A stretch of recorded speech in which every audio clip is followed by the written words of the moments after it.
ये गोलीबारी, बम धमाके, मिसाइलों का तांडव, ये चीख पुकार, परिवार उजड़ गए, घरों के चिराग बुझ गए। हताशा और निराशा के अलावा किसको क्या मिला? इंसानी सभ्यता को ये समझना होगा, इस जंग को रुकना होगा।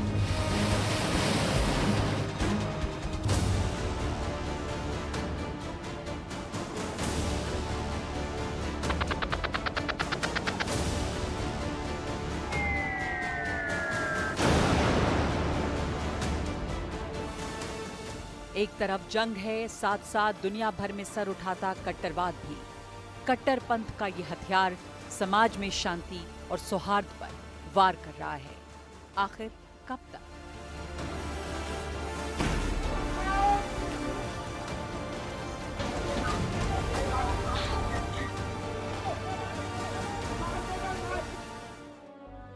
इंसान निराशा और हताशा के समंदर में डूब रहे हैं।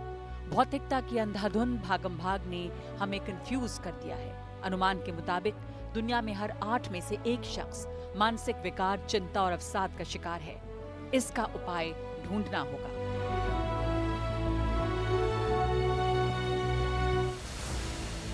इंसान बड़ी व्यग्रता से सुकून की तलाश कर रहा है।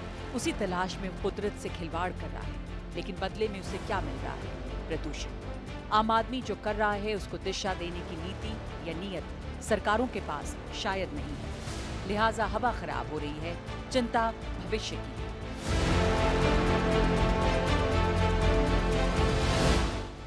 सोशल मीडिया जिंदगी पर हावी है।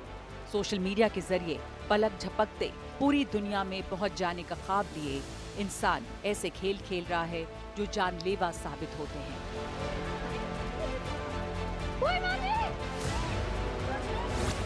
क्या फायदा ऐसी उम्मीदों और ख्वाहिशों का? लेकिन ये भी सच है कि उम्मीद पर दुनिया कायम है। उम्मीद है 2025 उम्मीदों का साल होगा।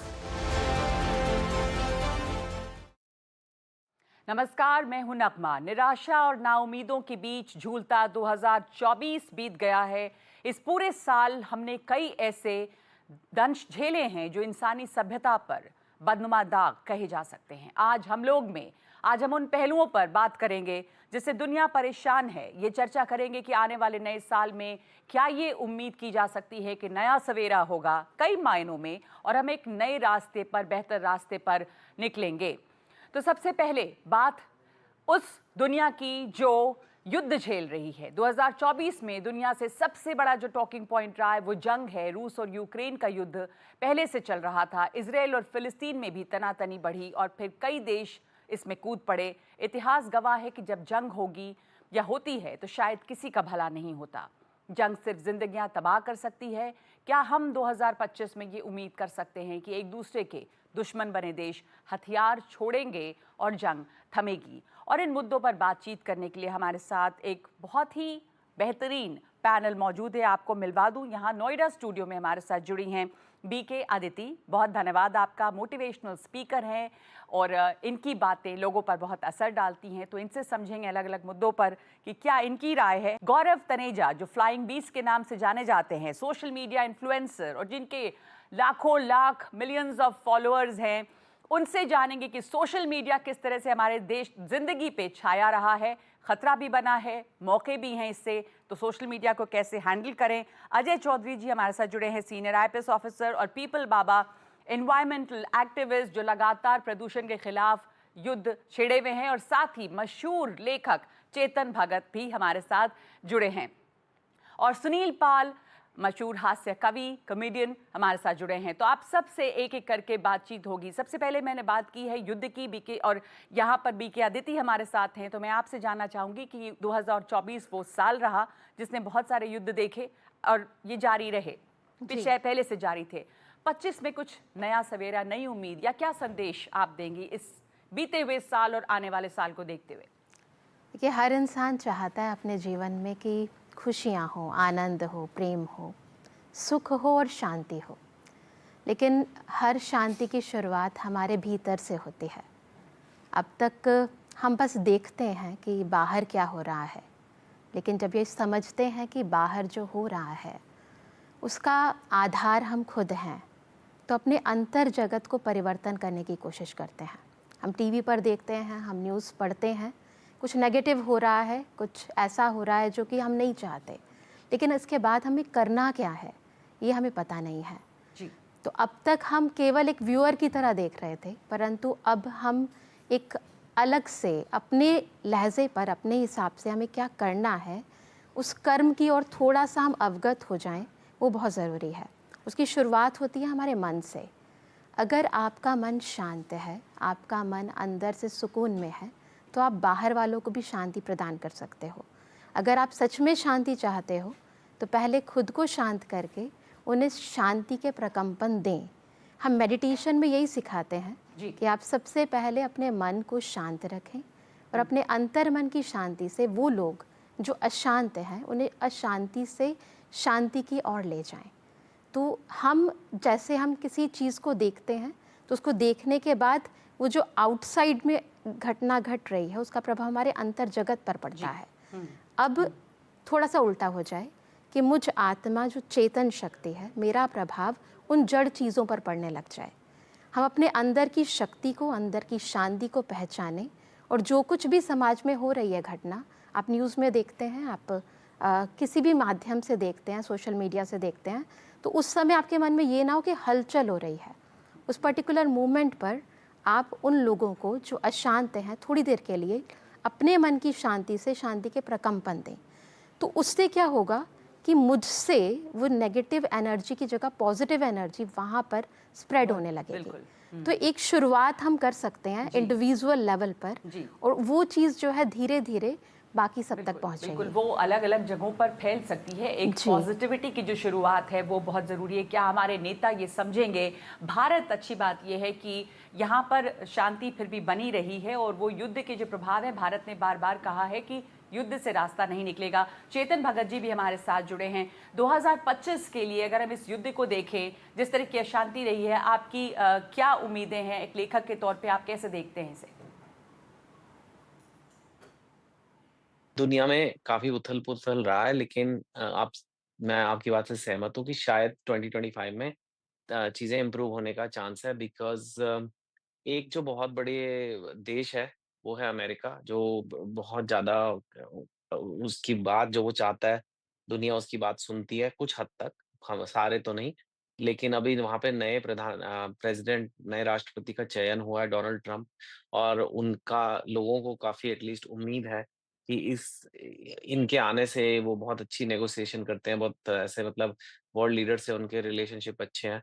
तो शायद रशिया की बात भी सुलझेगी और इज़राइल वाला पैलेस्टाइन की जो लड़ाई चल रही है उसमें भी थोड़ा सुधार आएगा। तो आई थिंक ये दोनों डेफ़िनेटली बेटर होने का चांस है। बाकी अम, अब बाकी बांग्लादेश वग़ैरह में क्या होगा ये तो अभी आगे पता लगेगा। लेकिन एक बात अच्छी है कि हमारा देश जो हमारे अपने देश में इतना लड़ाई झगड़ा कम हुआ मेरे ख़्याल से इस साल में, जबकि हमारा इलेक्शन वाला ईयर था। 2024 में लोकसभा के इलेक्शन हुए, खूब लोगों ने ज़ोर-ज़ोर की मतलब बातें करी, पोलराइज़ेशन हुआ, किसी ने कुछ कहा, किसी ने कुछ कहा, लेकिन फाइनली इलेक्शन ठीक से हुए। उसके बाद नतीजे आए, तीसरी टर्म में नरेंद्र मोदी सरकार आई, अलायंस गवर्नमेंट भी बनी, इंडिया अलायंस ने भी सीटें जीती। तो I think in that way Bharat के लिए तो रिलेटिवली शांति का साल था। जी, जी। आपने सही कहा। अब अजय चौधरी जी, आपके कमेंट्स इस पर, जिस तरह से दुनिया रही है और जो उम्मीद हम 2025 के लिए रखते हैं। मैंने इससे भी ज़्यादा बड़ी युद्ध की विभीषिकाएँ देखी हैं। प्रथम विश्व युद्ध भी देखा, दूसरा विश्व युद्ध भी देखा, और उसके बाद भी दुनिया के कई कोनों में लड़ाइयाँ हुई। हमारे देश ने भी 1962 में, 1965 में, 1971 में 3-3 युद्धों का सामना किया, जबकि हमें आज़ादी मिली ही मिली थी। तो निराश तो कभी नहीं होना चाहिए, हमेशा उम्मीद रखनी चाहिए 2025 भी अच्छा होगा, और 2024 में ऐसा ही नहीं था कि सब कुछ खराब भी था, कई अच्छी चीज़ें हुईं। जैसा कि अभी कहा गया, हमारे यहाँ देश में चुनाव हुए, लोकतंत्र मजबूत हुआ, और लोकतंत्र के लिए के समर्थन में दुनिया के तमाम देशों में इस व्यवस्था के प्रति लोगों की आस्था बढ़ रही है। जी। और कोशिश ये होनी चाहिए हमारी तरफ से कि हम इन चीज़ों से बहुत ज़्यादा प्रभावित ना हों, जो दूर देशों में घटनाएँ हो रही हैं, उनका हमारे सामाजिक ताने-बाने पर बहुत ज़्यादा असर नहीं पड़ना चाहिए।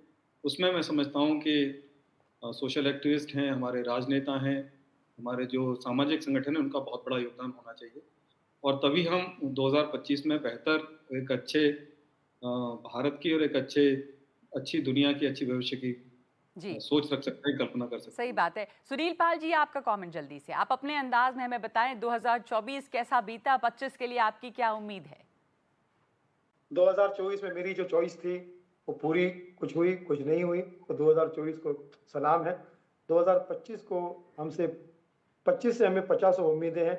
मैं चाहता हूं कि 2025 में ना झगड़ा हो, ना लफड़ा हो, ना युद्ध हो। 2025 हमारा प्यारा बिल्कुल शुद्ध हो। और कॉमेडियन होने के नाते तो मैं यही कहूँगा कि किसी को खुल के हँसाना इससे बड़ी इबादत नहीं, किसी के दिल को दुखाना इससे बुरी आदत नहीं। तो मुझे लगता है कि आप सब जियो हज़ारों साल, यही दिल से दुआ दिला सुनील पाल। हमारा नाम है रतन नूरा और 2025 में हो जाऊँगा पूरा। बहुत-बहुत शुक्रिया आपने हमारा जीवन बन जाएगा काशी और मथुरा, अब नहीं रहेगा हमारा जीवन धतूरा।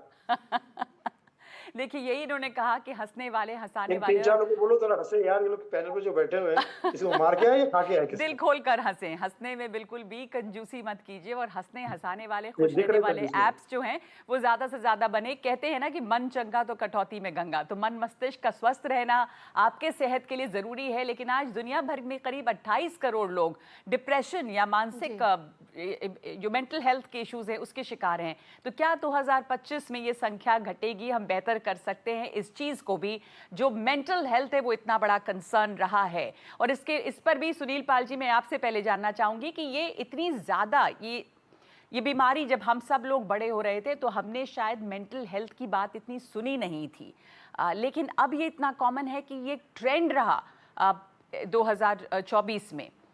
कारण आपको क्या लगता है, कैसे ये बेहतर हो सकता है? सोशल मीडिया में लोग आके ऐसा बताते हैं वो रातों रात अमीर हो गए हो, वो बिना कुछ किए अमीर हो गए हो। तो ये जो हमारी आने वाली पीढ़ी है, इसको गलत मैसेज जा रहा है। मैं जब बॉम्बे में आया था 95 में आया था, 2005 में लाफ्टर चैलेंज आया था। 10 साल के बाद 10 साल में मैंने हर वो स्ट्रगल किया, भूख रहना, पलागना। इसको मैं मार्केटिंग नहीं कर रहा हूँ, मैं कह रहा हूँ कि ऐसा होता है। तो इसी पे मैंने एक फिल्म भी बनाई है, कॉफ़ी विद अलोन। एक कॉफ़ी विद अलोन मेरी फिल्म आई है, जिसपे मैंने डिप्रेशन की कहानी को ही फोकस किया है और बताया है कि दुनिया का हर दूसरा आदमी डिप्रेस है। शुक्र है कि मैं पहला आदमी हूँ जो इस चीज़ को समझ पाया और उसने फिल्म बनाई है। चेतन भगत जी से भी जानना चाहूंगी कि चेतन भगत जी, ये जो मेंटल डिप्रेशन, मेंटल हेल्थ इतना ज़्यादा चर्चा में रहा है, आपको क्या कारण लगता है? क्या लोग बहुत ज़्यादा सोशल मीडिया पे समय बिता रहे हैं और देख रहे हैं कि दूसरे की ज़िंदगी आपसे बेहतर है? तो इसका उपाय जो है वो क्या है? किताबें इसका जवाब है? मेंटल हेल्थ मैडम ऐसी चीज है जो, जब मैं छोटा था तो लोग इस चीज को एक्नॉलेज ही नहीं करते थे, बोलते थे कि ये कुछ होता ही नहीं है, ये पागल है, ये मेंटल है, ये क्रैक है, ये गधा है, ये दुखी है, ये बस ऐसे दुखी आत्मा है, ऐसे बस बोल देते थे। तो इसको कभी सीरियसली नहीं लिया जाता था। और आज इसका बहुत अवेयरनेस हो गया है, उसका क्रेडिट भी सोशल मीडिया को जाता है, क्योंकि लोगों ने पोस्ट देखे इंस्टाग्राम पे, मेंटल हेल्थ पे लोगों को सुना, वीडियो देखे, तो कहीं न कहीं वहाँ से सीखा। लेकिन कहीं न कहीं मेंटल हेल्थ खराब होने का कारण भी सोशल मीडिया है। वो ये कि जैसा कि आप कह रहे थे कि बच्चे अब इंस्टाग्राम पे देख रहे हैं कि भई वो मुझसे ज़्यादा पतला है, वो मुझसे ज़्यादा खूबसूरत है, उसके पास मुझसे ज़्यादा अच्छे कपड़े हैं, वो ज़्यादा अच्छी छुट्टी मना रही है, उसकी शादी हो गई, मेरी शादी नहीं हुई। मतलब ये सब चीज़ें जो हैं, पहले तो ये सब हमें नहीं दिखता था ना, हमें तो अब दुनिया भर की चीज़ें वहाँ पे दिखती हैं। तो एक कहीं न कहीं हमें अपने अंदर कोई खामी दिखती है, बिकॉज़ हम इंस्टाग्राम पे या सोशल मीडिया पे सिर्फ़ लोगों की अच्छाइयाँ देखते हैं, हम लोगों के अच्छे मोमेंट्स देखते हैं, तो आई थिंक वो कहीं न कहीं ठीक नहीं है। और ये जो नॉन स्टॉप स्क्रीन देखना है, इससे भी हमारे ब्रेन का कंसंट्रेशन खराब होता है।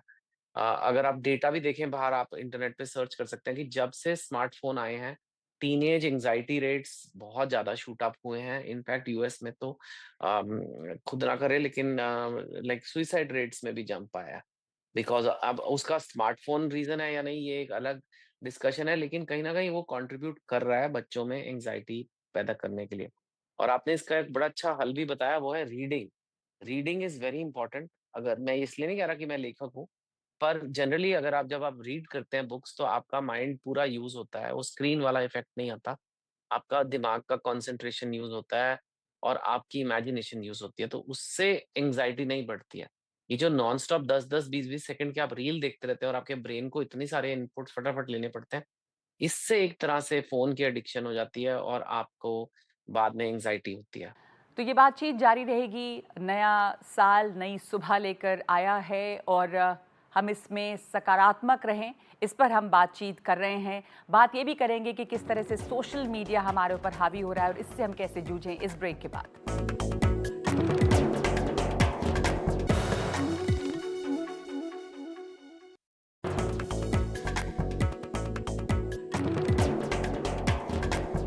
गौरव तनेजा जो कि फ्लाइंग बीस्ट के नाम से जाने जाते हैं और इसके ऊपर बात करने के लिए आपसे बेहतर कौन हो सकता है। सोशल मीडिया को कैसे अपने फायदे के लिए, अपने हित के लिए इस्तेमाल करें, ये मेंटल हेल्थ की जो बात हो रही है गौरव तनेजा जी, इस पर बहुत असर पड़ता है सोशल मीडिया का। लगातार तुलना, किसके मुझसे ज़्यादा फॉलोअर्स हैं, किसके पास ज़्यादा लाइक्स हैं। इतने सारे यहाँ पर यंग स्टूडेंट्स हमारे साथ बैठे हैं और सब आपके फैंस हैं और आपका नाम सुनते ही उनके चेहरे पे मुस्कान आ जाती है। तो उनके लिए क्या संदेश है आपका? थैंक यू नगमा जी। मैं चेतन जी से थोड़ा सहमत हूँ क्योंकि आजकल जो सोशल मीडिया भी है वो एआई की तरफ जा रहा है। आप ये डिसाइड ही नहीं कर रहे कि आपको क्या देखना है, आपको वो दिखाया जा रहा है जो एआई चाहता है कि आप देखें।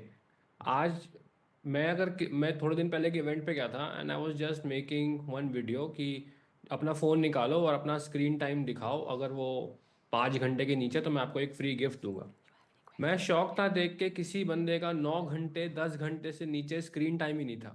तो अगर आप 10 घंटे एवरेज पकड़े आज के एक युवा का स्क्रीन टाइम, 7-8 घंटे उसका सोने का निकाल रहे, तो उसके पास दिन में टाइम ही नहीं बचा, उसके पास सिर्फ 5-6 घंटा फ्री बचा। मतलब 10 hours of screen time is, मतलब मैं सोच के हैरान हो गया। और जो दिक्कतें आ रही हैं कि आप कंपेयर कर रहे हैं अपने आप को, उसके फॉलोअर्स ज़्यादा हैं, उसके लाइक्स कम है, आपको हेट हो रहा है, आपको ट्रोल हो रहा है।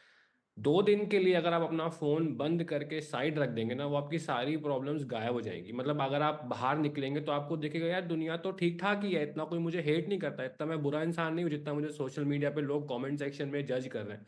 आपसे सब नॉर्मल बात करेंगे। मेरे साथ एक पर्सनल इंसिडेंट हुआ था जो ज़्यादातर लोगों को यहाँ पता होगा। बीच में सितंबर में मेरे डिवोर्स की रूमर्स फैल गई थी, मेरे रिलेशनशिप के ऊपर काफ़ी बातें हुई थी।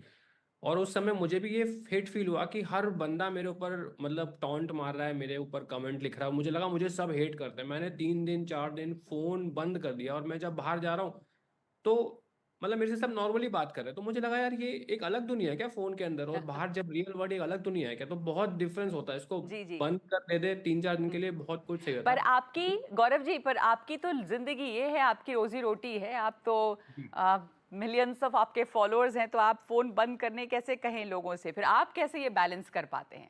मेरे को पता है मेरी रोजी रोटी है, मेरे को तो रोज जाना ही है उसमें, बट मैं उसको वहाँ पे अपना काम कर रहा हूँ मैं, और मेरा भी स्क्रीन टाइम हो ही जाता है because that is my work. और उसको बैलेंस कैसे करना है, देखिए नगमा जी, हम ऐसी एज में कि हम उसको फिर भी समझ सकते हैं कि वो जो कमेंट्स आ रहे हैं वो रियल नहीं है, लोग वहाँ बैठ के उनका काम ही हेट करना। बट कोई अगर 16-17-18 साल का लड़का है वो उसमें खो जाता है, या लड़की है वो उसको रियल मानने लगता है, वो सही में मानने लगता है कि शायद लोगों का ओपिनियन यही है उनके बारे में। तो वो एक परसेप्शन या आप उसको कैसे लेते हैं उसमें मैच्योरिटी भी बहुत बड़ा लेवल प्ले करती है। अगर कोई नया क्रिएटर है, कोई स्पेशली लड़की है, आजकल तो लड़कियों को इतना ज़्यादा मतलब हर चीज़ पे टॉन्ट किया जाता है, तो it breaks their mental health उधर ही। जी और एक चीज़ और कहना चाहूँगा कि आजकल हम थोड़ा सा भगवान से दूर हो गए। मतलब वो भी मुझे लगता है एक रीज़न है कि हम देते नहीं है, 10 मिनट भी नहीं निकालते, उसमें बहुत शांति मिलती है। मतलब मैंने जब से वो करना शुरू किया है, मतलब इट इज़ गेम चेंजर। मतलब इतना शांति मिलती है आपको ना, आप सब चीज़ से डिस्कनेक्ट होके दिन में थोड़ा जी टाइम भी अगर वो जी। बिताएंगे तो बहुत हेल्प मिलती है उससे। पर आप ये मान रहे हैं कि ये सोशल मीडिया जो है वो लोगों को बड़ा नेगेटिवली भी अफेक्ट करती है, तो उसको पॉजिटिवली कैसे इस्तेमाल करें, ये बैलेंस बहुत ज़रूरी है। मैं बीके आदित्य से भी इस बारे में बात करूंगी कि मेंटल हेल्थ जो है वो कितना बड़ा चैलेंज है, कैसे अचीव करें। पर पहले यहाँ पर 2-3 बच्चियाँ हैं, स्टूडेंट्स हैं जो कि फ्लाइंग बीस्ट यानी गौरव तनेजा जी से कुछ सवाल पूछना चाहती हैं। Sir my question is that कि जैसे कि मैंने पढ़ने के लिए यूट्यूब खोला, तो जब मैंने अपना यूट्यूब खोला तो उस टाइम तो मैंने उसको पढ़ने के लिए खोला था, लेकिन मुझे कोई रील दिख गई। फॉर एग्जांपल मैंने पढ़ने के लिए कोई छोटी सी रील देखी और उसके नीचे जैसे ही मैंने स्क्रॉल किया मुझे कोई अच्छी रील दिख गई, और फिर मैं मेंटली चाहती हूँ कि मैं उससे बचूं, लेकिन मेरे हाथ काम कर रहे हैं और एडिक्शन मैं है। रुक नहीं पा रही हूँ। एडिक्शन, इस एडिक्शन से कैसे बचें? एडिक्शन से कैसे बचे? आप जवाब देंगे गौरव तिनाजी जी, मैं आपके पास भी आऊंगी कि कैसे इसको कंट्रोल किया जाता है। क्वेश्चन पूछा गया उससे तो थोड़ा मैं भी परेशान हूँ कि मैं कुछ करने जाता हूँ लग कुछ और जाता है। जी। तो ये मतलब बड़ी रियल प्रॉब्लम है, ऐसा नहीं है कि सिर्फ बच्चों को है, हमको भी है, हमसे बूढ़ों को भी है, सबको है। मैंने इंस्टाग्राम पे टाइमर लगाया हुआ है कि मैं दिन का इतना घंटा ही करूंगा, तो मेरे को एक नोटिफिकेशन आ जाता है, तो उससे क्या है कि मेरा है कि मेरे को दिन के इतने घंटे ही हैं, तो मैं बचा बचा के खर्चता हूँ। बैलेंस। जी अदिति जी। प्रॉब्लम तो बहुत बड़ी है, अगर इसके बारे में बात करेंगे तो मेरे ख्याल से सेशन ही ख़त्म हो जाएगा। हाँ, ये और हम अपने आप में सभी प्रॉब्लम। उसके बहुत गहराई से समझते हैं कि क्या चीज़ हमारे जीवन में घट रही है, मन में क्या चल रहा है, बुद्धि में क्या चल रहा है, चाहते क्या हैं लेकिन कर कुछ और रहे हैं। इससे ये पता चलता है कि हमें नॉलेज तो है कि राइट क्या है और रॉन्ग क्या है, लेकिन हमारे पास पावर नहीं है कि हम उस राइट को अपनी लाइफ में राइट तरीके से यूज़ कर सकें। अब पावर चाहिए इंसान को। अब क्या है, पावर, माइंड अपने आप में एक पावर है। उस पावर को अगर आप राइट डायरेक्शन में यूज़ करते हो तो वो आपको बहुत आगे ले जाती है। मेंटल पावर है, एक्चुअली ये पावर है। किसी भी शक्ति को, चाहे वो फिज़िकल पावर है, चाहे वो सटल पावर है, चाहे वो एलिमेंट्स की पावर है, उसको हम राइट डायरेक्शन देते हैं, राइट और लेकर जाते हैं तो वो हमें बहुत अच्छा आउटपुट देती है, हमें प्रोग्रेस कराती है। अब उसी एनर्जी को अगर आप रॉन्ग डायरेक्शन में ले जाते हैं, पानी है, राइट डायरेक्शन में लिया तो इलेक्ट्रिसिटी प्रोड्यूस करेगी और रॉन्ग डायरेक्शन में जाएगी तो फ्लड भी लेकर आएगी। सिमिलरली माइंड के साथ होता है, इसको हम रॉन्ग डायरेक्शन में, रॉन्ग के अंदर नेगेटिव प्लस वेस्ट जाता है, और वेस्ट जो होता है उसका इनपुट होता है, खुद ही हमने बताया कि हम आँखों से और कानों से, ये द्वार हैं, यहाँ से इनपुट आता है, यहाँ माइंड में प्रोसेसिंग होती है और फिर उसका आउटपुट हम जो बोलते हैं, हम जो करते हैं और हमारे कर्मों का जो फल होता है उस रूप में हमें मिलता है। और फिर हम कहते हैं कि हमारे साथ ऐसा क्यों हुआ, रीज़न क्या है, क्योंकि इनपुट ऐसा था। अब इसको ठीक करने का क्या तरीका है, जो हम आजकल सभी स्टूडेंट्स को भी बताते हैं और सभी एडल्ट्स को भी बताते हैं। बहुत सिंपल तरीका है। इसका मतलब ये नहीं है कि आपको दिनचर्या में चेंजेस लाने पड़ेंगे, क्योंकि हम कई बार मेडिटेशन कहते हैं कि मॉर्निंग में करो, इवनिंग में करो, लंबा टाइम करो, वो कई बार पॉसिबल नहीं हो पाता है। लेकिन प्रैक्टिकल लाइफ के अंदर जो आप डे टू डे लाइफ में कर सकते हो, बहुत सिंपल है। आप अर्ली मॉर्निंग जब आप उठते हो तो पहला थॉट बुनियाद है आपके पूरे दिन का।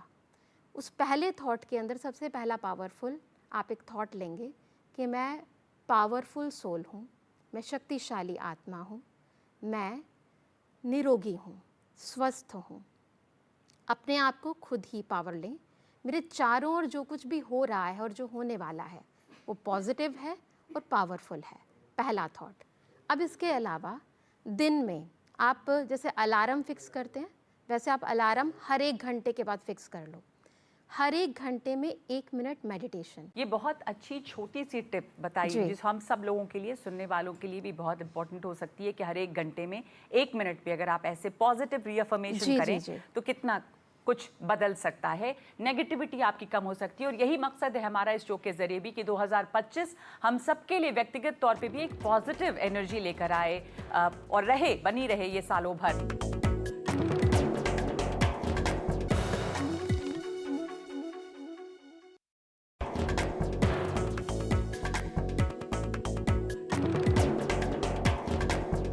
और चीज़ जिस पर मैं बात करना चाहूँगी, हमारे साथ पीपल बाबा जुड़े हुए हैं, वो प्रदूषण की। ये भी हमें कितनी ज़्यादा परेशान करती है, क्योंकि अगर आपका स्वास्थ्य सही नहीं है तो मानसिक तौर पे भी परेशानियां बढ़ती रहती हैं। WHO के मुताबिक आज सेहत के लिए सबसे बड़ा खतरा प्रदूषण का है। हर साल करीब 70 लाख लोगों की वजह बनता है, 70 लाख मौतों की वजह बनता है प्रदूषण। 15 साल से कम उम्र के बच्चों में इससे बहुत ज़्यादा बीमारियां भी होती हैं, मौत भी होती है। प्रदूषण आज दुनिया की एक बहुत बड़ी समस्या है, न सिर्फ भारत की, और हम तो यहाँ दिल्ली में हैं जो दिन रात प्रदूषण को झेल रही है। 24 कहें, 23 कहें, पीपल बाबा, ये तो प्रदूषण जो है वो हमारे सर पे हावी रहा ही, और हर साल मौसम में हम बात करते हैं, लेकिन बाकी सालों में कुछ नहीं होता है। ऐसा कुछ नहीं होता है जिससे फ़र्क हो। 25 और आने वाले सालों में इंडिविजुअल तौर पे हम क्या करें? एक पॉजिटिव संदेश आपसे चाहती हूँ कि हम अपने स्तर पे लड़ाई लड़ सकें प्रदूषण के खिलाफ। पहली बात तो समझनी होगी कि ये हमारी प्रायोरिटी नहीं है ना जी। जो मांगोगे वो मिलेगा, जो मांगोगे वो मिलेगा, और वही सरकारें भी देती हैं आपको, जो मांगोगे वो मिलेगा। तो हमने कभी मांगा ही नहीं, हमने कभी पानी मांगा ही नहीं, हमने अपनी नदियाँ साफ मांगी ही नहीं, हमने कभी अच्छी हवा मांगी ही नहीं, हम उसको इलेक्शन का मुद्दा बनाते ही नहीं, हमारे जो पॉलिटिकल रिप्रेजेंटेटिव हैं उनसे हम क्वेश्चन करते ही नहीं, है ना। और ये देखिए, ऐसा है कि हम कह तो देते हैं कि पॉजिटिव रखिए, पॉजिटिव बनिए, पॉजिटिव, चलो अच्छी बात है, पॉजिटिव रहिए, लेकिन पॉजिटिविटी के साथ एक्शन भी तो होना चाहिए, जी जी। है ना। आप 5 स्टार होटल्स में कॉन्वोकेशंस करके 10,000 कॉन्फ्रेंसेस होती हैं, चाहे COP29 है, चाहे उसका अगर सरमाया देखा जाए, बेसलाइन देखी जाए, उसका एक्चुअल फीडबैक देखा जाए, एक्चुअली अचीव क्या हुआ, जी। वहीं के वहीं खड़े हैं, सही बात है। ये वहीं खड़े। तो बस मैं यही कहना चाहता हूँ कि हम प्रायोरिटी नहीं है, जी। हमारी कुछ नंबर्स हैं, है ना, हाँ। जो मटेरियल हैं, तो ठीक है। होता क्या है नगमा जी कि हमारा धीरे धीरे एज अ स्पीसीज, हम जो होमोसेपियन स्पीसीज हैं, हमारी रेलेवेंस खत्म होती जा रही है इस प्लैनेट से, क्योंकि करोड़ों स्पीसीज हैं और हम अपने आप को इतनी ज़्यादा इम्पोर्टेंस देते हैं और हमने एक अपनी ही दुनिया बना ली है और नेचर से हम दूर होते जा रहे हैं। जैसे जैसे आप नेचर से दूर होते जाएंगे वैसे वैसे बीमारियां आएंगी, डिप्रेशन होगा, एंग्जाइटी होगी, इरिटेशन होगी, और जो भी हमारे समाज में सब चीज़ें हो रही हैं। अब आपने कहा कोई पॉजिटिव संदेश दें।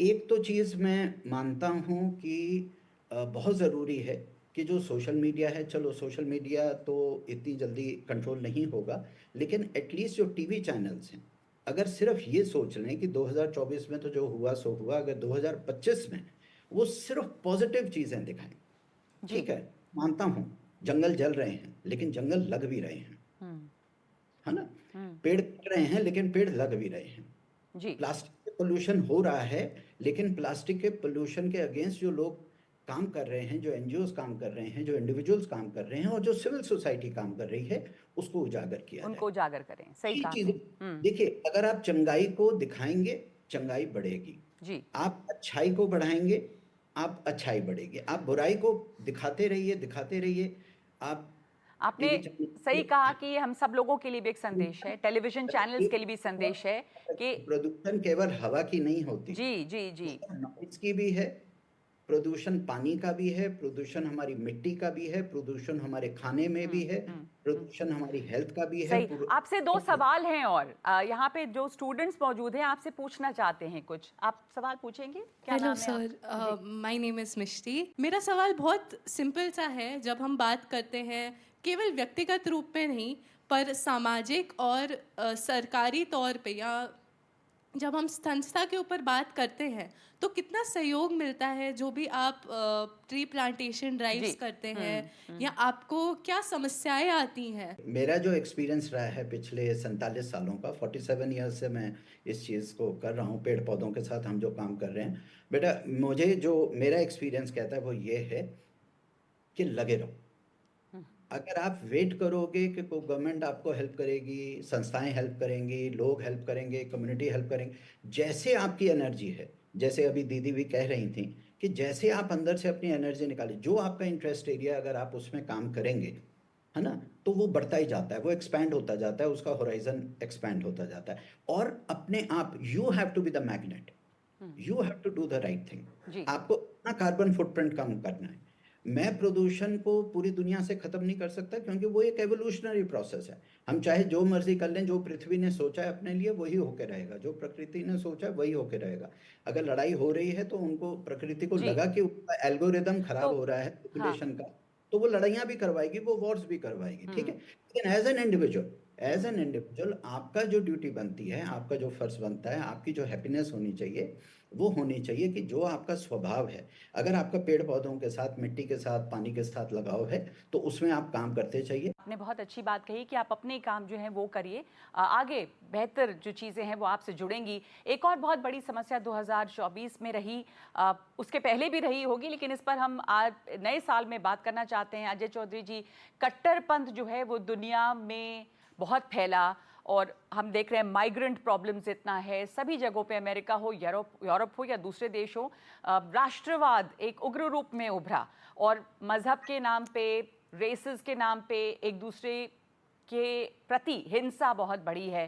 शायद 2025 नई सुबह लेकर आया है, या हमारे ऊपर है कि हम कैसे इसे बदलें। लेकिन आपसे मैं इस पर जानना चाहूंगी कि कैसे आप देख रहे हैं इस फैलते हुए कट्टरपंथ को और इसका उपाय क्या देखते हैं आप? ये देखिए बहुत ही एक कंट्राडिक्शन है अपने आप में कि एक तरफ हम एक ग्लोबल सिटीजन बन रहे हैं, ग्लोबलाइजेशन हो रहा है, पूरी दुनिया नज़दीक आ रही है और इंटररेशियल मैरिजेस भी हो रही हैं, इंटरकास्ट मैरिजेस भी हो रही हैं, देश करीब आ रहे हैं, लोग करीब आ रहे हैं, बहुत माइग्रेशन हो रहा है, तमाम चीज़ें हो रही हैं। उसके साथ साथ ये कट्टरपंथ का बढ़ना, इसको समाजशास्त्री भी देखें और हम लोग भी पुलिस में रहते हुए देख रहे हैं कि ये क्या ऐसा कारण है कि एक तरफ बहुत ज़्यादा प्रगति हो रही है, साइंटिफिक डेवलपमेंट हो रहा है, लेकिन हमारी सोच में कट्टरपंथ कहाँ से घुसता जा रहा है और उसके लिए क्या कारण हैं, उस पर हम सब लोगों को गंभीरता से विचार करना पड़ेगा, बुद्धिजीवियों को, लेखकों को, मीडिया को, कि हम किस स्तर पर इससे मुकाबला करना चाहते हैं, कितना हमारा संकल्प है, कितना हम हमारे जो आदर्श रहे, हमारे जो सामाजिक मूल्य रहे, उनसे कहीं हम गिर तो नहीं रहे। और इसमें भी एक सोशल मीडिया की हम लोग बहुत देर से चर्चा कर रहे हैं। सोशल मीडिया जिस तरह से इसको बढ़ावा दे रहा है, जिस पर कोई किसी का कंट्रोल नहीं है, इतने बड़े बड़े आपके चैनल्स हैं, एक्स है, तमाम जितने भी प्लेटफॉर्म्स हैं, उस पर जिस तरह नफरत को परोसा जा रहा है और जिस तरह हमारी युवा पीढ़ी उसको स्वीकार कर रही है और उसमें सुबह से लोग शुरू हो जाते हैं, पूरे दिन पूरी रात बहुत ही गालियां भी दी जाती हैं, नफरत फैलाई जाती है। उसको ज़रूर सरकारों को आगे आना पड़ेगा, समाज को आगे आना पड़ेगा कि इस चीज़ को हम स्वीकार नहीं करेंगे। बिल्कुल, आपने बहुत खूबसूरत बात कही और सोशल मीडिया बहुत बड़ा माध्यम बन गया है इस तरह के जहर को फैलाने का। तो बात आपने सोशल मीडिया की तो मैं फ्लाइंग बीस्ट और सुनील पाल दोनों को इसमें शामिल करना चाहूँगी कि एक हॉट टॉपिक है। हमने ये भी देखा है कि ये एक अंधकारमय पहलू भी है। रील्स बनाने के चक्कर में लोग ऐसे अजीबोगरीब रील्स बनाने लगते हैं कि जान से हाथ धो बैठते हैं। हमने देखा कहीं कोई सांप निकल गया है, कहीं कुछ कोई और ट्रिक कर रहा है, सिर्फ इसलिए कि आपके फॉलोअर्स हो जाएं और व्यूज़ आ जाएं। सुनील पाल जी, कैसे देखते हैं आप इसे? इस जहर को कैसे रोका जा सकता है या कैसे ये हावी हो गया है, लोगों को खतरे उठाने के लिए प्रेरित करा, इतना इसका नशा है? आपसे भी जानना चाहूँगी मैं, फ्लाइंग बीस्ट के नाम से, चूँकि आपको लोग ज़्यादा जान रहे हैं इसलिए मैं आपको फ्लाइंग बीस्ट के नाम से ही पुकारूंगी, तो आप क्या इसके ऊपर कहेंगे, कैसे बचें इससे? जी देखिए, युवाओं को इस वक्त जो हम लोग देख रहे हैं, खासकर अभी मेरी जो किडनैपिंग हुई थी, आपने 2 दिसंबर को देखा होगा, कुछ हट्टे कट्टे नौजवानों ने मिल के मेरी किडनैपिंग की थी मेरठ रास्ते पे। उसका केस चल रहा, सारे लोग पकड़े गए। लेकिन मैं देखता हूँ आज उनके माँ बाप रो रहे हैं, परेशान हो रहे हैं, भाई बहन रो रहे हैं, उनका पूरा कुनबा, उनका परिवार मतलब टेंशन में, दुखी है। इवन मैं जो मेरे साथ ये अत्याचार हुआ था, उसके बाद जब मेरे परिवार को पता चला तो अभी तक मेरे परिवार वाले सदमे में हैं। रोज पूजा कर रहे हैं, रोज पाठ कर रहे हैं। माँ बेचारी 70 साल की है, वो बेचारी दुखी हो रही है, रोज पूजा कर रही, पाठ कर रही है कि आगे इसके साथ कुछ ना हो, कुछ ना हो, कुछ ना हो। तो ये जो शॉर्टकट जो इस्तेमाल करते हैं, जिसमें क्राइम को बढ़ावा देते हैं ये लोग, कि भैया ऐसा करने से ओवरनाइट में पैसे वाला बन जाऊंगा, ओवरनाइट में ऐसा हो जाऊंगा, उसके आजू बाजू के वो साइड इफेक्ट नहीं देखते हैं। तो मेरा हाथ जोड़ के निवेदन है हमारे सारे यंगस्टर्स से, सारे लोगों से, कि भैया मेहनत से काम करो, सीखो, कुछ ऐसा करो कि जिससे आपका तो नाम हो ही, आपके परिवार को भी सुकून मिले, शांति मिले। गौरव तनेजा जी, आपका सजेशन इस पर, ये रील के जाल से कैसे बचे हम, इस खतरे से? बल्कि आप में उतना विवेक होना चाहिए, बट अनफॉर्चुनेटली विवेक थोड़ा उतना है नहीं लोगों में, और इसमें मुझे लगता है व्यूज़ ज़्यादा आते हैं नेगेटिव चीज़ों में। आप ट्रेन की पटरी पे नाच रहे, अपनी जान की परवाह किए बिना, एक्सीडेंट हो गया, लेकिन इन सब कंट्रोवर्शियल और नेगेटिव चीज़ों में व्यूज़ ज़्यादा आते हैं और मेरे ख्याल से लोगों को लगता है कि वो जिससे पैसे वाले बन जाएंगे। उनको ये नहीं पता कि आप इंस्टाग्राम पे कितने भी व्यूज़ लें, आपको कोई इंस्टाग्राम पैसे नहीं देता। यूट्यूब एज अ प्लेटफॉर्म आपको देता है पैसे जब आप लॉन्ग फॉर्म बनाते हैं, बट ये सब कंटेंट लॉन्ग फॉर्म में चलता नहीं है। शॉर्ट 15-20 सेकंड का मजा क्या, बट आई थिंक लोगों को कहीं ना कहीं ना समझी है, उनको पता ही नहीं है कि इससे पैसे आते भी है कि नहीं। तो लोग सोचते हैं कि करते हैं, 10-15 रील चल जाएंगी फिर पैसे आएंगे, बट वो आते नहीं है। इंस्टाग्राम पे if you make meaningful content, किसी को कोई वैल्यू दे रहे हैं, तब आपके पास ब्रांड्स आती हैं। ऐसे लोगों को कभी ब्रांड्स आती नहीं है और उनका ये पता नहीं, वो करते ही रहते हैं कि एक दिन आएगी, एक दिन आएगी, बट ऐसा होता नहीं उनके साथ। तो इंडिविजुअल लेवल पे आपको खुद ही इसको रोकना पड़ेगा। और व्यूज इतने आ जाते हैं, उनको फेम अच्छी लगने लगती है। तो मतलब जी पर जैसे आपने कहा ना कि मेहनत जरूरी है, शॉर्टकट के पीछे ना पड़े फेम के, और समझ होनी चाहिए कि क्या आप कर सकें। मतलब सोशल मीडिया को या उस शोहरत को अपने दिमाग पर इतना मत हावी होने दीजिए कि उस चक्कर में आप पहाड़ी से कूद जाएं कि हम रील बना लेंगे और व्यूज आ जाएंगे।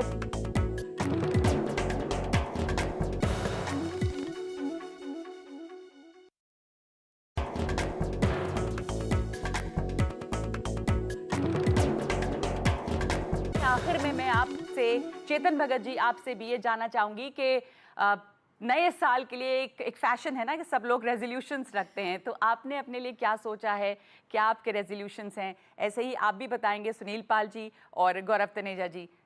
पहले चेतन भगत। तो मैंने काफ़ी लाइक फ़िटनेस पे ध्यान देके वेट ट्रेनिंग चालू की, लेकिन वो वेट ट्रेनिंग अच्छी भी हुई है, मेरे थोड़ी मसल वगैरह भी बने हैं, जो मेरे को बोला गया था कि इस एज में आपको थोड़े मसल बिल्ड करने चाहिए। लेकिन थोड़ा अब मेरे को थोड़ा-सा और वेट लॉस करना है, तो वो मेरा एक गोल है वेट लॉस का, और मेरी एक न्यू बुक का गोल है, जो मैं चाहता हूँ अगली दिवाली तक मेरी एक नई लव स्टोरी आ जाए। तो ये दोनों प्रोजेक्ट बहुत मेरे को बिज़ी रखेंगे, क्योंकि एक हेल्थ एक 24/7 कमिटमेंट है, और राइटिंग में भी बहुत मतलब फ़ोकस लगता है। तो ये 2 मेरे 2 प्रायोरिटीज़ हैं, रेज़ोल्यूशन कह लीजिए, रिज़ॉल्व हैं, प्रण हैं, जो मर्ज़ी कह लीजिए। वेट ट्रेनिंग और फिटनेस आपका गोल है। शिवानी, माफ कीजिएगा दीदी जी, आप कुछ संदेश, आपका कोई जी प्रण दो। जी, हम यही कहेंगे कि इस नए साल पर अगर आप सच में चाहते हैं कि हर पल नया हो, क्योंकि है हर पल नया, हर संकल्प नया हो, हर कर्म नया हो, हर सोच नई हो, तो उसके लिए अंदर एक नवीनता की किरण लानी ज़रूरी है। बहुत सुंदर। और वो नवीनता है आपके अंदर की प्योरिटी। आपके अंदर वो प्योरिटी है, आपके मन में वो प्योरिटी है। याद करो अपने बचपन को, उस मुस्कुराहट को, वो अपने भोलेपन को, उस इनोसेंस को जो आपके अंदर है, उसको जागृत करो।